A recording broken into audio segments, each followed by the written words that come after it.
hopefully get those answered. So just a quick overview, class summary. Hopefully this looks somewhat familiar to you all. This is the description for tonight's course. This was on your registration link when you signed up. The name of the class again is Strategies for Optimizing Your Immune Health. And I'm not going to read that whole blurb to you word from word, but we are going to review how to reduce your risk of exposure to community spread illnesses. Specifically, we are starting our flu season, so our annual influenza season typically starts in September of every year, as well as I know everyone is well aware, the unprecedented pandemic of COVID-19 has been with us since the beginning of the year. So definitely, I hope that you find this helpful information to stay well and keep your families well. We'll discuss some immune boosting, dietary choices, some stress reduction techniques throughout this presentation. So nice to meet you all. Again, my name is Angie Romaine. That's me and my littlest one, Ezra. I was hard pressed to find a photo of just me that was somewhat recent because, as you can see, he's quite literally attached to me more often than not. I'm so excited to discuss preventative health with you all. It's something I'm truly passionate about. Just some quick background on me. I've worked in healthcare since 2004. I'm currently working as a registered nurse in the areas of quality research and population health. I hold a BSN or Bachelor's in Science degree in nursing from Arizona State University, as well as an MPH or Master's in Public Health from the University of Arizona. And again, my passion is in preventative health, primarily with the focus on nutrition and physical activity. Quick overview of what tonight's presentation is going to cover and include. We're going to start off with a high-level review of the immune system. I don't want to get in too deep into the weeds with that. As you can imagine, it is a highly complex system, and it can definitely be very confusing very quickly. But I do think it's important to review at a high level just to provide context for the nutrition, stress reduction techniques, and physical activity components that we'll review in greater detail. And also a quick disclaimer, this presentation is intended to be informational and not prescriptive. If you have any specific healthcare concerns, any chronic conditions, anything that you take medications for routinely or that you follow up with a medical doctor routinely, please follow up with them if you have any specific questions from tonight's presentation and how it might relate to you personally in regard to your medical history and medical diagnoses that you may have. And before we get into the bulk of the presentation, I'd like to offer just a quick reflection. Let food be thy medicine and medicine be thy food. That is from Hippocrates, who is also known as the father of medicine. Some of you may be familiar with what's known as the Hippocratic Oath. It's something that new doctors take. It's part of their graduation ceremony. It's how they start off their medical careers, and it is definitely in ode to Hippocrates. He, as you can see, with the emphasis on food in relation to medicine, there was definitely an intent for preventative health to really guide the field of medicine as a whole. And so I hope that you can keep this in the back of your mind as we're going through tonight's presentation, that sometimes when we're going through hard times, like with a healthcare situation, it's very easy to quickly feel powerless and out of control. But I hope that you can take away some sense of empowerment from tonight's presentation and the content. And I think that that's going to be hopefully a running theme that comes through with the presentation. So what is the immune system? So just a quick overview. There are three types of immunity: acquired, passive, and innate. Each type of immunity is pretty descriptive by name. So acquired is going to be kind of what it sounds like, something that you actually encounter, whether that be a virus, bacteria, and then develop antibodies or your immune response to that foreign threat. Acquired is also how immunizations work. It's introduced into our bodies through an immunization versus us naturally interacting with whatever that vaccination holds. Passive, again, is what it sounds like. It is something that's passive. It's relatively short acting. It's temporary in nature. A great example of that is breastfeeding. That is a natural way of a mother to pass down antibodies to their newborn, and offer some extended immune protection until the immune system is able to mature. And then finally, innate is the immune system itself. It's what we're born with and can vary from individual to individual. The immune system is made up primarily, the building blocks are going to be white blood cells. There are a multitude of white blood cells involved. And again, not going to get into the specifics on those, but just know that that is the primary component of the immune response. With that, there is some level of inflammation associated with an immune response. Inflammation is, if anybody's familiar with PB Herman, that would be our word of the day for this presentation. You guys can scream it in your living rooms every time I say inflammation. But that is, to give some background and context regarding that is a normal part of the immune response. It's the way that our white blood cells help to identify, contain, and remove that foreign threat, whether that be bacteria, toxin, or a virus. And an acute response of inflammation is totally normal and definitely part of the expected and anticipated immune response to a foreign body. What we will focus on quite a bit throughout this presentation is chronic or long-term inflammation, and that other side of the spectrum where it's something that you have day to day can actually hinder your body's ability to fight off infection. So to start off, we will look at nutritional ways to support our immunity.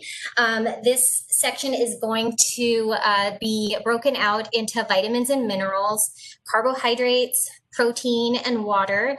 Vitamins and minerals are what are referred to as micronutrients, where the carbohydrates, protein fall into a macronutrient, or if you think of like a traditional way you think of a food group, those are those macronutrients. And then finally, water. So to start off, before I get into the actual content, I just want to do a quick orientation in regard to the format of this slide, because it is the format for the bulk of the nutritional section. So we will have how that vitamin, mineral, or macronutrient, how it directly influences the immune response. And then to the right of your screen, you'll see great sources. On every single slide, they will start from highest percentage that you can obtain from whatever that vitamin, mineral, or macronutrient is, down to not lowest. These are all great sources, but it does start from highest to lowest. And then of note, before we get too into this, I would like to point out that the sources are always going to be whole foods. I do not talk about supplements. It's not in any way, I'm not trying to demonize them in any way. I think especially if under the guidance of your medical provider, it's, the way that you're going to get this, these micro or macronutrients. All for it. However, it is important to try and get as close to that whole food source as often as you can. Reason being, there is something called bioavailability, which refers to the way that all of the components of that whole fruit, that whole vegetable, interact to then maximize the benefits for those micronutrients. So for vitamin C, for iron, to really get that maximum effect. If you take it in from a whole food source, your body responds to it differently than if you take it in a pill. And again, going back to, if you can think back to that reflection, we're trying to really look at how to make this a lifestyle change, and really look at health and nutrition as a way of life, and really embrace it and wrap your arms around it from a holistic standpoint, versus just popping a pill and, brushing it off, and you've checked that box off. So that's what just the format. I just wanted to review that, so I'm not having to point out all of those individual areas as we go along. So to start, vitamin C, that is kind of our go-to hallmark vitamin as far as treating any cold, flu symptoms. I'm sure that everyone is familiar with vitamin C in that regard. But why? It offers what's called an antioxidant effect. And what that means is that it helps reduce chronic inflammation. So again, inflammation, word of the presentation, by reducing chronic inflammation, not only are we supporting immune health, we're just supporting overall health. Inflammation is a contributing factor to a multitude of chronic illnesses. But again, bringing it back specifically to immunity, if you're always living in a place of chronic inflammation, it's going to reduce your body's ability to adequately respond to a foreign threat like a virus or some sort of bacterial source. So you don't want to live in that high inflammatory state. Additionally, it helps reduce length and severity of pneumonia and other respiratory illnesses. And this comes from a multitude of studies over the past couple of years, so pretty recent. And I bring this up specifically because pneumonia can be a complication for both influenza and COVID-19. People usually have the greatest or the most complicated outcomes when they do develop that state of pneumonia in regard to either of those viruses. So vitamin C is specifically important in both of those viruses. Great sources include citrus, so all your tart fruits, oranges, grapefruits, lemons, tomatoes, bell peppers, potatoes, spinach. Spinach is a powerhouse that you'll see on a lot of these slides. Broccoli, and then finally Brussels sprouts. Vitamin A is our next vitamin, and you will notice that there's a small asterisk next to that vitamin A. That is indicating that this is what is called a fat-soluble vitamin. This is important to note because it speaks to the way the vitamin is metabolized or how it's used in the body. Another important factor in regard to fat-soluble vitamins is that they could potentially, if you took in, usually it's going to be if you're taking an excess of supplements, which again is why it's important to always consult a medical provider if you're going to add any of those to your daily routine. But if you take in too much of a fat-soluble vitamin, you absolutely have the ability to reach a toxic level to where you end up having negative side effects. So those are important, and each one of those, as we go through the presentation, will be notated with that asterisk.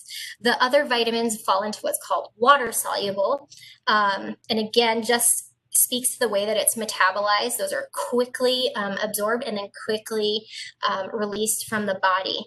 And just a quick way that you can see that, on your own, if you have ever taken a supplement, or if you ever take a supplement like in a pill form, and then several hours later you go to urinate, your urine is going to be like highlighter yellow.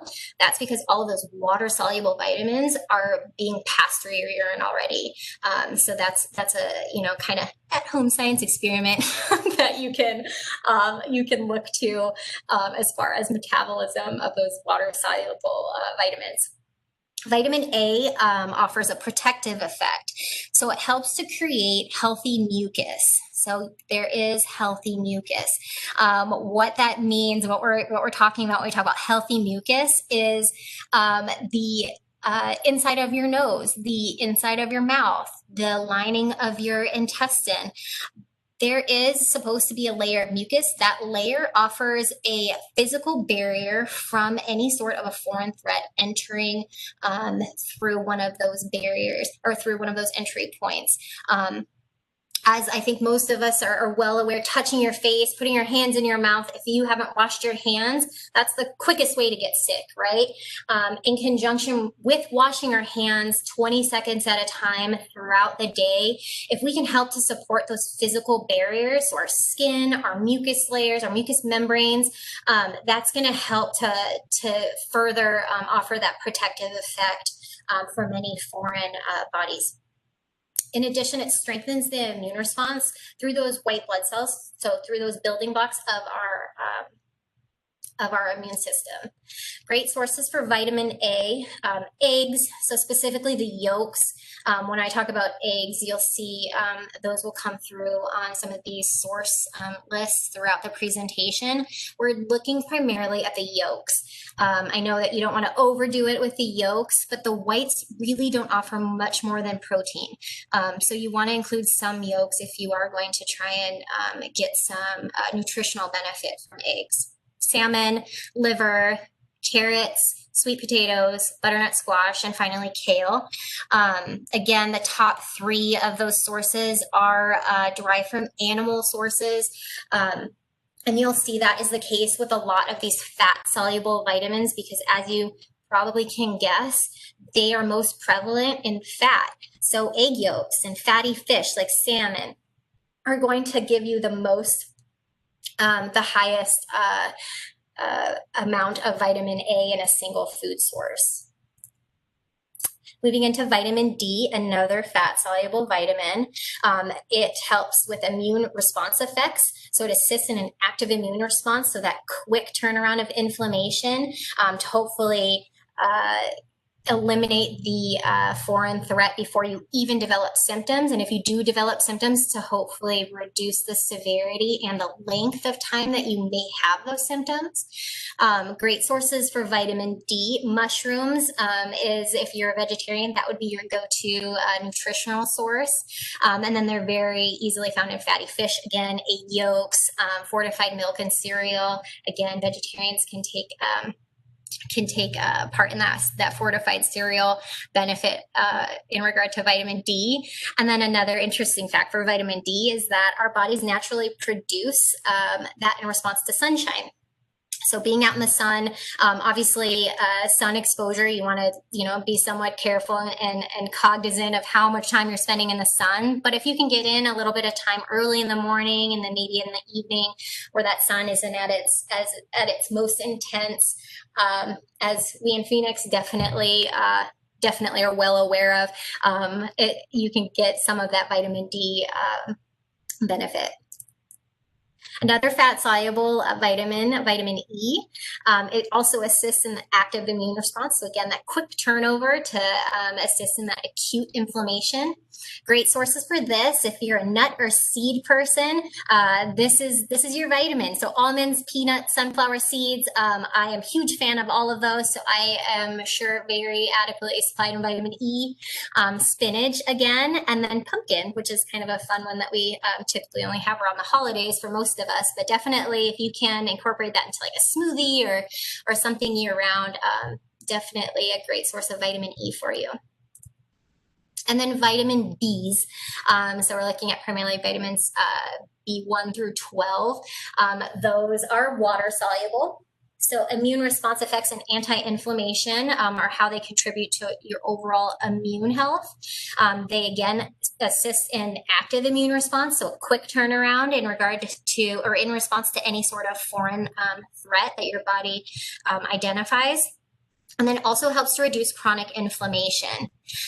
Sources for vitamin Bs are salmon, any fatty fish really is going to be your go-to. Leafy green vegetables, so your dark leafy greens, so think kale, spinach, arugula. Romaine lettuce doesn't really offer too much benefit as far as being nutrient dense.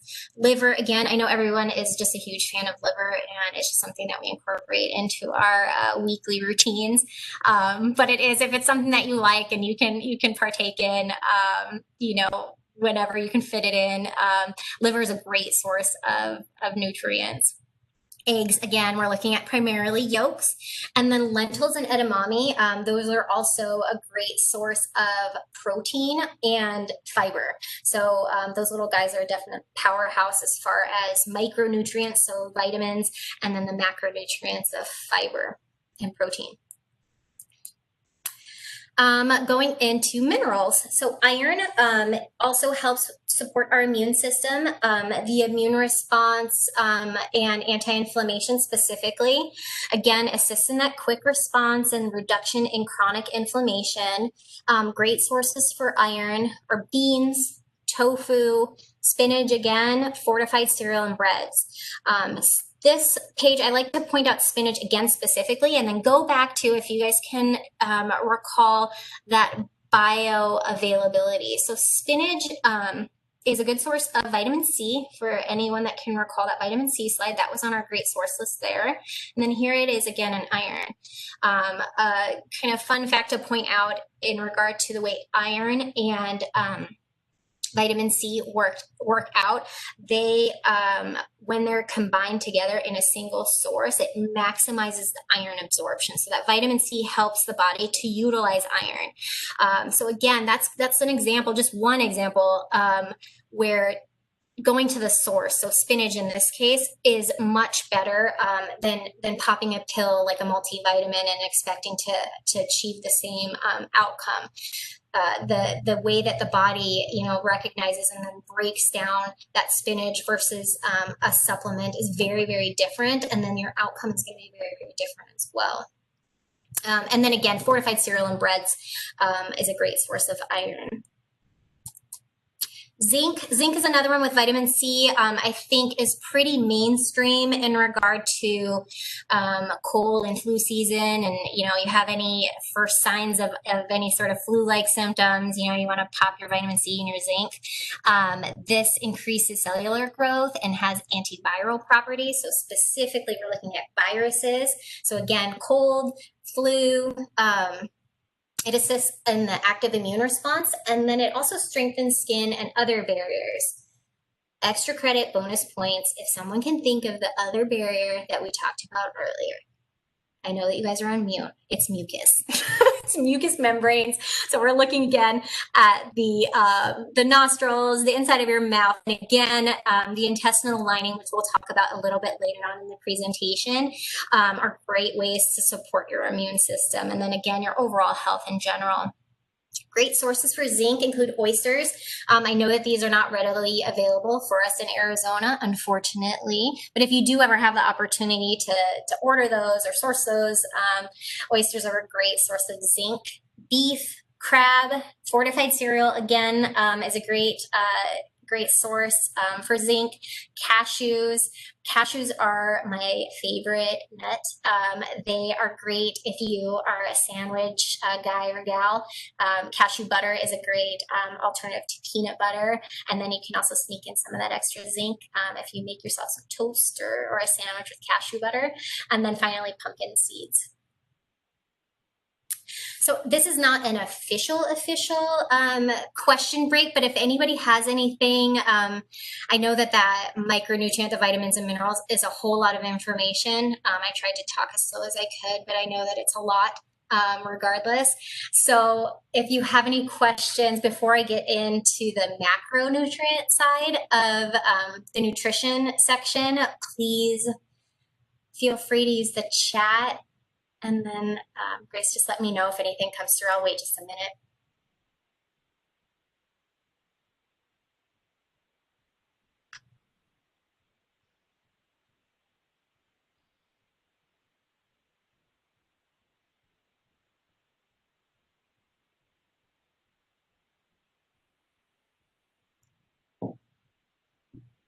Anything come through? Nada? No, not yet. Okay.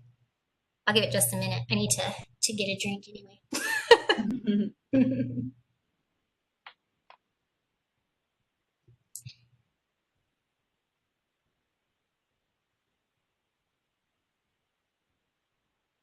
Okay, I'm going to dive into the next. Ooh. Great question. I see a question came through from Carrie Scott. Awesome. That definitely depends on, it's going to somewhat, it depends on the vitamin and mineral as far as how the heat component of cooking that fruit or vegetable is going to potentially be reduced. And in some cases, it's optimized, especially if you're combining it with like a healthy oil, like vegetable oil. It can definitely increase the availability for the body to use those vitamins and minerals.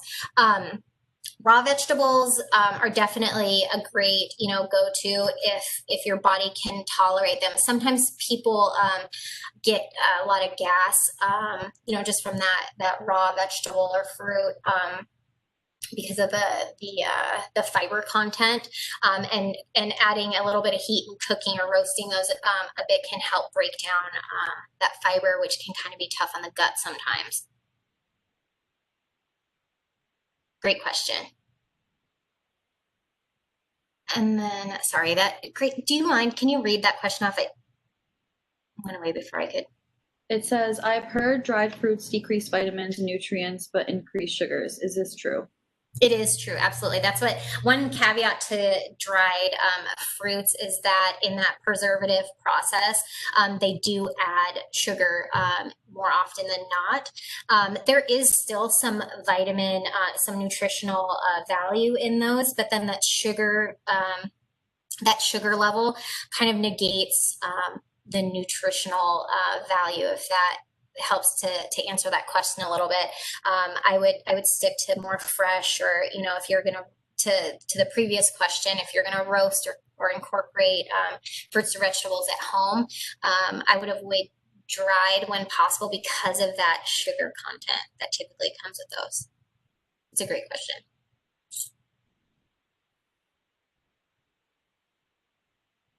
Okay, I'm going to dive into our macronutrient categories. So to start off, carbohydrates. These poor carbohydrates have definitely gotten a bad rap as of late. Everybody's trying to go keto and Atkins and all of the things. But really, if you cut out that entire food group, you also are eliminating some of the biggest sources of micronutrition. So your fruits and your vegetables fall into that carbohydrate category. One thing to help navigate carbohydrates is if you focus on fiber first. So when you're reading labels, if you look at your fiber content first, typically if something is high in fiber, if it has a label, that's kind of your first. You want to, again, stick to more of the produce, so things that don't necessarily have labels. But if it has a label, if you zoom down straight away to that fiber content, more often than not, that's going to be a relatively healthy choice and offer a pretty nutritional dense product. In addition to that label reading, if you add vegetables to your plate first, so if that's an option, for your meal, definitely go there first, and then build with any protein or starches. If you are going to include starch in a meal, you want to try low glycemic or low overall sugar content, and that speaks to the way that those carbohydrates are metabolized and broken down by your body. So some examples are brown rice over white rice.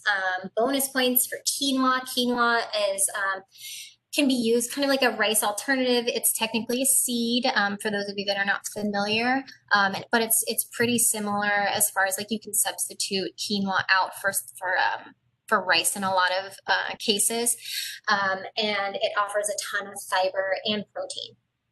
And then sweet potatoes over white potatoes, if you are going to include a potato in your meal. Sweet potatoes is definitely the more nutritional, dense potato option. And then beans and lentils, those are easy to incorporate to like a soup or salad if you're, having something pretty light and you're worried about, also getting in a fair amount of fiber or protein. Both of those offer a good amount of protein and fiber. And then some fiber-rich snack options. My household, mostly because I am a complete snack fiend. So we have a lot of snack options in our house. Popcorn being our go-to number one.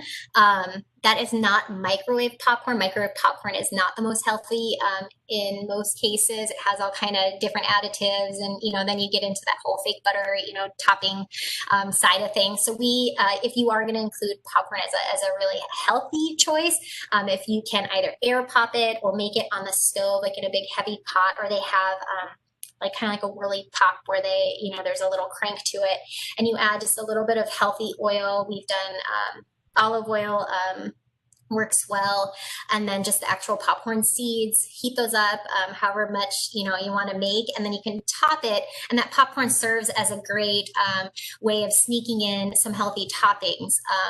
A go-to in our house, I don't think that my kids know that either of these is relatively healthy, but it tastes good. We make our popcorn and then dress it with amino acids. For those of you that are not familiar, it's kind of like a soy sauce alternative. It doesn't come through like soy tasting, it comes through just as salty.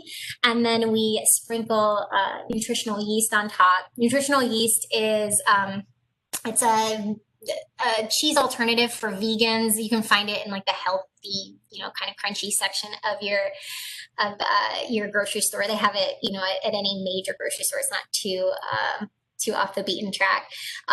But it's very rich in vitamin Bs. So it's a great source, especially for people that are vegetarian, to sneak in some of those B vitamins. And then you have your popcorn that's rich in fiber. And it's a great, kind of go-to nutritious snack option. Flaxseed crackers, you can buy those already made, and it is really just flaxseed. Flaxseed is a very fiber rich, and it has a lot of great fatty acids. So they're a great option you can sprinkle those, over yogurt, or, put them in a smoothie. Sprinkle it over like a cereal. It's a great kind of way to sneak in. It doesn't really have a ton. It has a little bit of a nutty flavor, but it's not super flavorful, so it doesn't overpower whatever you might be eating. But flaxseed crackers, my youngest one, the one that was in that photo, eats those like an obscene amount. I have to take them away from him. I have to ration them out. But you can dip that in like some avocado, or a healthy dip like hummus or something like that, and that's a great snack option.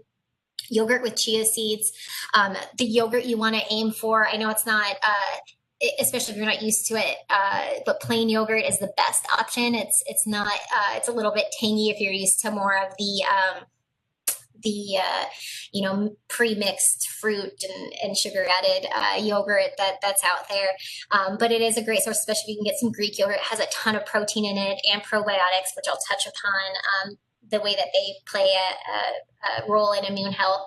And then if you need to sweeten it further, you can do a little bit of agave nectar or honey, and then add in some chia seeds. So that's a great source of protein, your probiotics, as well as fiber. And then finally, a quick go-to is berries. They offer a ton of fiber. They're super nutrient dense. You don't have to do anything special to prepare them. Just rinse them and eat. And they're really great as far as overall, micronutrients and fiber. So carbohydrates, how do these specifically relate to immunity? Let's bring that back into focus. So recently, studies surrounding gut microbiome have emerged, and there have been increased trends that link immune response to a healthy gut microbiome. So that's in the previous slide where I referenced probiotics. That is going to help to build that diverse microbiome, in addition to things like yogurt, anything like sauerkraut, any sort of like a pickled vegetable. If we can to incorporate as diverse as far as sources of fiber, so different fruits and vegetables, think, colors of the rainbow. If you can get as many different fruits and vegetables into your diet, you're going to create a diverse microbiome. So you have to think again to that input versus output. If we're taking in a diverse source of healthy fruits and vegetables, that's going to then have a reflection in our immune system and overall health. It's going to decrease, again, chronic inflammation, and then help to regulate blood sugar. And blood sugar and chronic inflammation go hand in hand more often than not. If one is out of whack, so is the other. Bringing in water, if you're going to really boost your fiber content, you definitely need to boost your water. Separate from fiber content, dehydration can contribute to inflammation. So again, that not so great chronic inflammation, that daily inflammation that can compound over time. And then it's important, again, to maintain hydration with a high fiber diet. And then finally, protein. It increases immune cell activity, helps with the immune response, decreases healing time. So if you have any issues with healing, protein is definitely going to be included in your treatment plan more often than not. And then it reduces overall inflammation. And then great sources are eggs, lean meat and chicken, fish, dairy, nuts, beans, and legumes are great for vegetarians and vegans. Any other questions? This is the official question break. And the next couple sections go by pretty quick, I swear.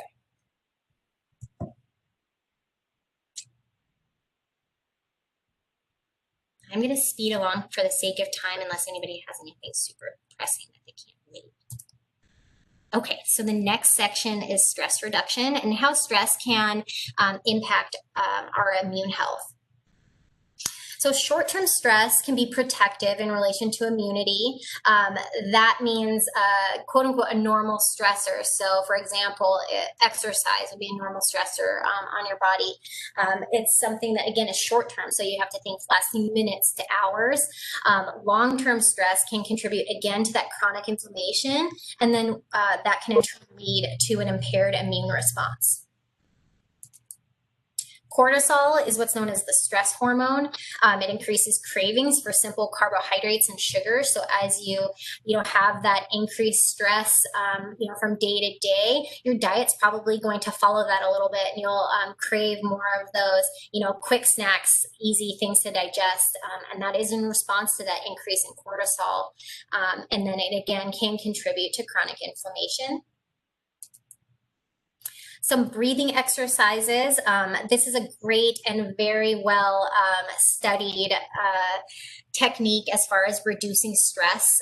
This specifically we can go through and do together just because it's kind of easier to do it versus just reading it.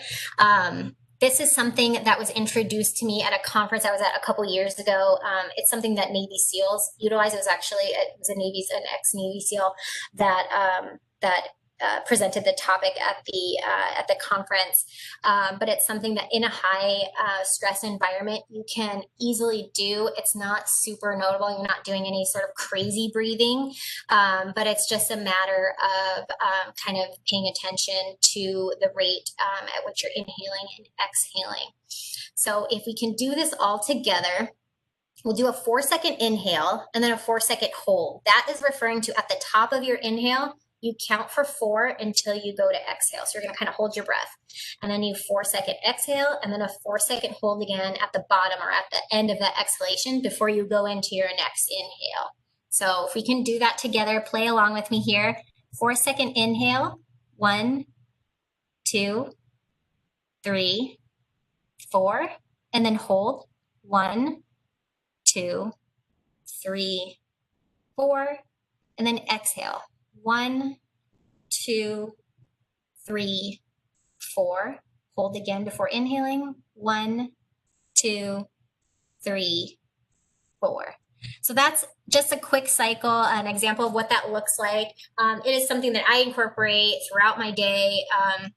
It's really, again, easy to remember because it's just 4, so 4 seconds at each one of those stages. There are some different techniques that are out there where it might have more of a prolonged exhale. I find that to be a little bit more difficult until you really kind of, are used to it. I think that this is a great way to introduce into that breathing technique as far as stress reduction.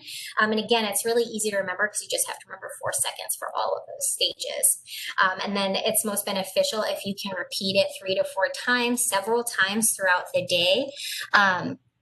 And it is proven, again, through multiple studies to reduce blood pressure, those physiological responses to stress.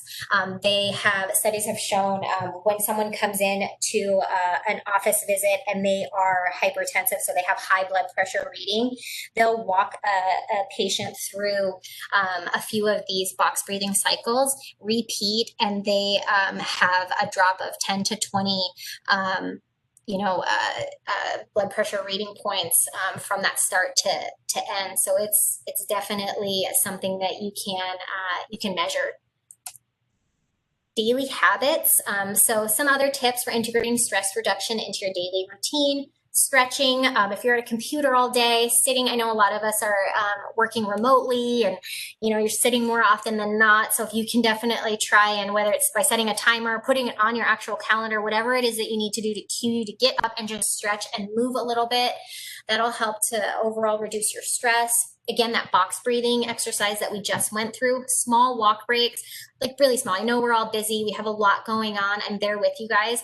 But if we can incorporate small walk breaks, 10 minutes or so at a time, that really helps not only with your overall physical activity, but reducing stress. And then the last one, it's kind of nerdy, but I think it's a really good way to reduce stress. And I need to set goals for myself or else I won't do it. Is to set a daily reading goal. It gives you time to focus on yourself and kind of disconnect from, again, so many of us are working at home.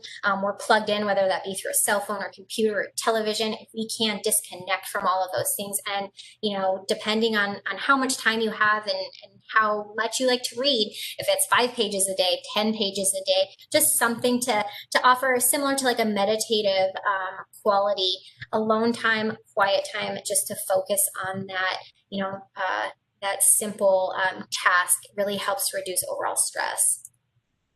Sleep, as you can imagine, is going to reduce overall stress if you can also get a good night's sleep. Aim 7 to 8 hours per night. Avoid late day caffeine intake, reduce overall alcohol take. Alcohol can make you feel sleepy, but then the way it's metabolized in the body, it's not a deep sleep, and usually you wake up in the middle of the night more often than not. Stay physically active throughout the day. So if you're in movement throughout the day, you're definitely going to your body's going to naturally seek out that rest at the end of the day. Avoid late night TV and phone activity. Again, that blue light activity can stimulate your brain, and you'll find it difficult to fall asleep and then really stay asleep into a deep rest state. And then finally, physical activity. And how it really incorporates into the immune system. Light to moderate daily activity are ideal for optimal immune function. High intensity interval training, you can absolutely build up to it, and it's a great source of stress release. But if your body's not used to that, it can initially create some levels of inflammation because it's stressful. Your body perceives it as a form of stress. But if you aim for 30 minutes a day of something like walking, jogging, or yoga, that's a great way to really gain that immune function benefit. Any questions there? That is the end of our slide. So we can go ahead and take, I don't know how you want to do it, Grace, if you want to take everyone off mute or kind of pick and choose, but that is the end of the content. Everybody's unmuted, so if anyone has any questions, feel free.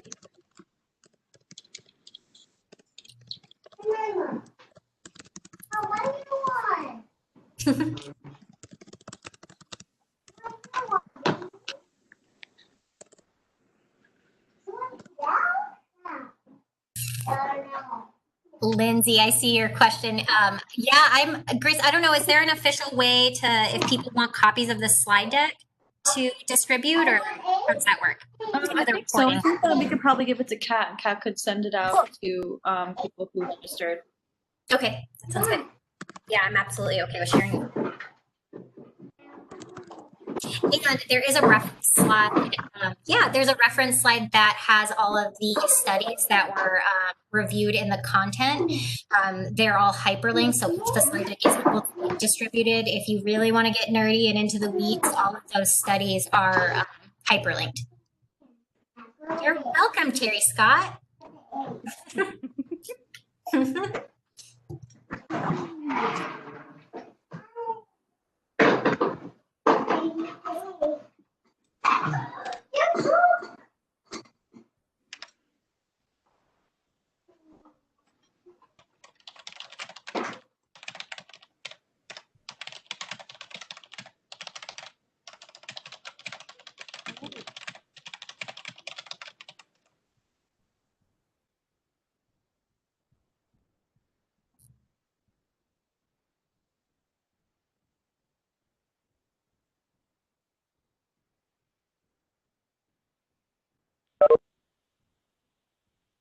Anybody have any more questions?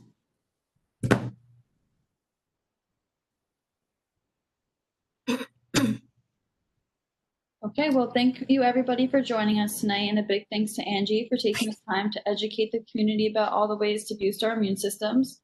Next week's speaker topic will be about socio-emotional development in children. This will be hosted on September 21st at 12 p.m. Make sure to pre-register for the link just as you did this week at phoenix.gov/parks, and we hope to see you all again next week. Thank you and have a great night, everybody. Thank you. Thanks, Angie. Thank you.